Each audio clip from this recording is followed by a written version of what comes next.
ದೇವ್ರು ನಿಮ್ಮ ಹತ್ರ ಏನೋ ಹೇಳ್ಬೇಕಂತೆ ಫ್ರೆಂಡು. ಕೇಳಿಸ್ಕೋತೀರಾ?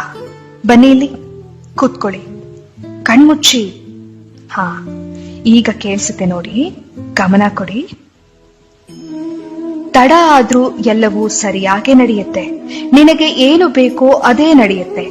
ನಿನ್ನ ಬದುಕಿನಿಂದ ಕೆಲವರನ್ನ ನಾನು ತೆಗೆದಿದ್ದೇನೆ. ಅವರಿಗೆ ನಿನ್ನನ್ನು ಪಡೆಯುವ ಅರ್ಹತೆ ಇರಲಿಲ್ಲ.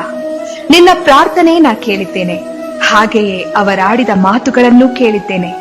ನೀ ಕೇಳಿಸಿಕೊಳ್ಳದೇ ಇರುವ ಸತ್ಯಗಳು ನನಗೆ ಕೇಳಿಸಿದೆ. ನಿನ್ನ ಬೆನ್ನ ಹಿಂದೆ ಅವರಾಡಿದ ನಾಟಕ ನೋಡಿದರೆ ಅಥವಾ ಸತ್ಯವೆಲ್ಲ ತಿಳಿದರೆ ನಿನಗಿನ್ನೂ ನೋವಾಗುತ್ತದೆ ಎಂದು ನಿನ್ನನ್ನು ನನ್ನ ದಾರಿಗೆ ಎಳೆಯುತ್ತಿದ್ದೇನೆ. ಕಷ್ಟ, ಅವಮಾನ, ನಿಷ್ಠೂರದ ಮಾತುಗಳೆಲ್ಲವೂ ನಿನ್ನನ್ನು ನಾ ಪರೀಕ್ಷಿಸುತ್ತಿರುವ ವಿಧಾನಗಳು. ಈ 4 ದಿನದ ಕಷ್ಟಗಳೆಲ್ಲ ಬದುಕಲ್ಲ. ತಾಳ್ಮೆಯಿಂದ ಇರು, ನನ್ನಲ್ಲಿ ನಂಬಿಕೆ ಇಡು. ಎಲ್ಲವೂ ಸರಿಯಾದ ಸಮಯಕ್ಕೆ ನಿನ್ನ ಕೈ ಸೇರುತ್ತೆ.